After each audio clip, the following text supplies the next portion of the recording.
it's very, very, very interesting. We we have now Meta and Google is doing the same exact thing. It is getting to the point where, you know what? I'm gonna pull up Wicked Reports first. We're gonna do a little bit different. I'm just gonna kill camera. Let's full screen this thing here too.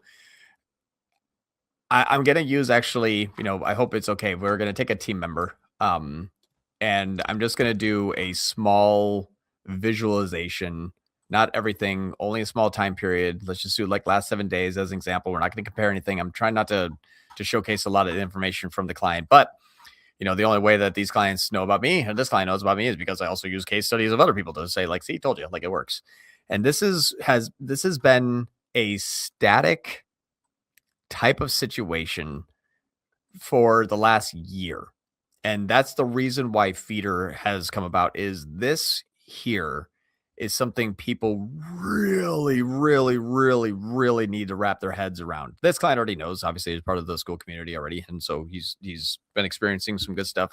Long story short, I got a nice email from him that says, hey, I'd love to, take you and your wife out to dinner, and we've gained like $1 million this year in sales. So it's been fantastic just following the strategies that you all are here to learn. But Yay. so I'm super happy when a person who follows along doubles their business. Like, it was legitimate, like a doubling. So it's been just fantastic to see this person's growth. But it goes off of these principles that are so contradictory to everything everybody's ever known about traffic ever. And until you experience it for yourself, it's kind of hard to believe.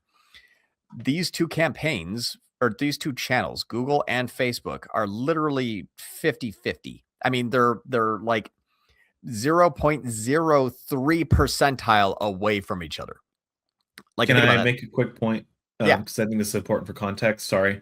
Point of context. So Wicked Reports uses edge-based tracking. So we typically don't say to use third-party tools. Still kind of hold true to that, but it still gives you an insight as to what's going on in the business. It's not law, it's not fact. But if you were to take ones that are more accurate versus other ones, Wicked Reports is more accurate than other ones. Just throwing that out there. So just for context. But anyway, sorry, continue. No, you're 100% right. And that's kind of what we have to look at in terms of the grand scheme of things, which is this something that we are comfortable setting our watch to, kind of thing? And what I mean by that is we have to look at the information as it's been presented to us. And then we have to say, okay, if this is the case, what do we do about it? And it stops in most people's minds when you say, hey, the traffic that's coming from your non-brand campaigns in Google, they've already been to your site 50% of the time. And most people are going to say, like, wait a minute, stop, hold on, what'd you just say? That can't be right. And it happens like clockwork. And it's not due to the fact that Meta and Google are lying. And it's not due to the fact that Meta and Google are being, facetious, or they're being deceptive. It's simply due to the fact that you have to do it this way. Otherwise, the channels, your entire business goes down. It has to. And what I mean by this is, if we have 50% warm traffic in Google and 50% warm traffic in Facebook, it's because multiple things are happening. Google is remarketing Facebook. Facebook is remarketing Google. Google's driving more cold traffic. Facebook's driving more cold traffic. So which one's better? Well, do you run faster on your left leg only or your right leg only? I need both legs to run. Okay, the same exact principle. Now, we can still be, smart and say, well, there's 365 leads that came into Google. Of the 365 leads that came into Google, 44 were already there. Well, that's not 50-50. Right. Now, if we look at Facebook, 83 leads. And if we look at the 83 leads, which is add to carts coming from Google, 23 are there. Oh, okay. So that's also not 50-50. So what's going on here? Well, it's the fact that Google will remarket its own traffic, and Google will remarket Meta's, and Meta will remarket its own traffic, and Google will remarket, or Meta will remarket Google's traffic. So everybody will remarket everybody's traffic, including their own, and is due to the fact that because Google remarkets and because Facebook remarkets, and I'll just pull up this slide just to kind of give everyone a refresher.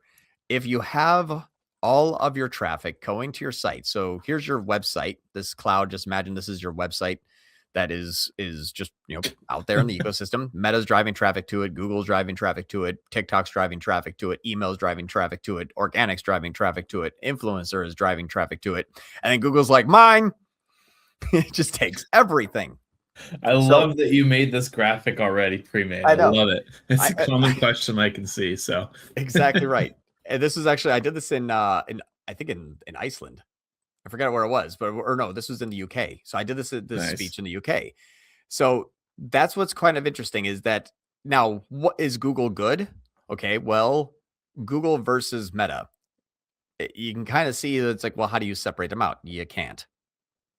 And that's simply due to the fact that if you remarket your own traffic, you have to remarket everyone else's traffic, because Google never said, I'm going to only remarket the traffic I bring in. That's never been said before. That's never been a thing. That's never been publicly stated. There's never been one piece of literature out there that says that. Why people believe that wholeheartedly till they will actually take down their own company before their cognitive dissonance allows them to think differently. But because of that, we had to develop feeders. And the feeder strategy is essentially, okay, well, how do I get more cold traffic if this is going to be 50-50? And so once you understand that paradigm, you can then start to leverage the paradigm by spend and where you're going to put that spend and how that spend has to be allocated and how the creative of that spend has to perform. And once you do that, you start to see some pretty cool things. Like, here's what I mean by this. This is a company called, they sell these little tablets that you can use as concentrates for your for all of your cleaning purposes. So you have your mops and sponges and dishwashers and laundry and all this stuff. There's toilets and all the other stuff. You can see all the different categories: multi-purpose, tile, floor, yada yada yada. But I started this whole company off on paid media with this one right here. And you can see since January 2nd, which is actually when I launched the feeders, you can see the before and you can see the after. This campaign spent $18 more, or 1.66%. Now, remember the golden rule that this is half warm traffic? The golden rule is this is half warm traffic, right? That's what we already explained that. Okay. So if it's half warm traffic and I don't spend any more on it, but I add more traffic over here, these will remarket itself, and this will remarket itself. But what is going to remarket more, the $1,000 or the $200? Well, this one has to remarket 5 times more. The $200 or 1,000, $200 or 1,000, $200, 1,000. You have, this one is going to remarket more than any one of these because it's spending 5 times more. And I'll pause there. And what was your question? Sorry. And this is with CAPI imports. Yes, this is first click CAPI imports through Audience OS. No, actually, I think this one's actually Wicked Reports. Okay. Yeah. So no, this is Audience OS. I'm sorry. No, wait, that one was the other one. This one. Yeah, this one is actually Wicked Reports. This is coming from Blotout. Okay. So with that being said, so even with edge tagging it pushes things more or in the right direction more. So the ratio gets better than it could be. However, you still run into the issue of warm traffic overlapping with cold traffic in the account. So we're just trying. So really what the strategy is doing is just trying to push more into cold, so to increase the ratio of cold even further. So you have the CAPI import layered to push it cold, and now you're layering on the feeder to push it even colder. Well, yes, but that's not necessarily the point. The point is, if we have all of our spend into one campaign, whatever has the highest amount of traffic determines the future of the entire company. And Gotcha. if this remarkets itself, and you have, let's say, out of 5 products, we're only selling sponges, which we were, that one campaign with all products that just sell sponges, you have a high amount of ad spend on sponges. Thus being, you also have 50% higher amount of your ad spend remarketing sponges. So you sell sponges now. You have a billion products, but if you have the majority of your spend on sponges, you're going to sell sponges. Yeah. It's a weird thing how, think about, if you spend a lot of money on an ad about a particular product, is it that far-fetched that you're probably going to make the most amount of sales on that product? Yeah, I mean, pretty if it works like you want it to. pretty black and white. The more money you spend on a product, the more that product is most likely going to sell. Okay, now with creative determining the spend, how do you change that?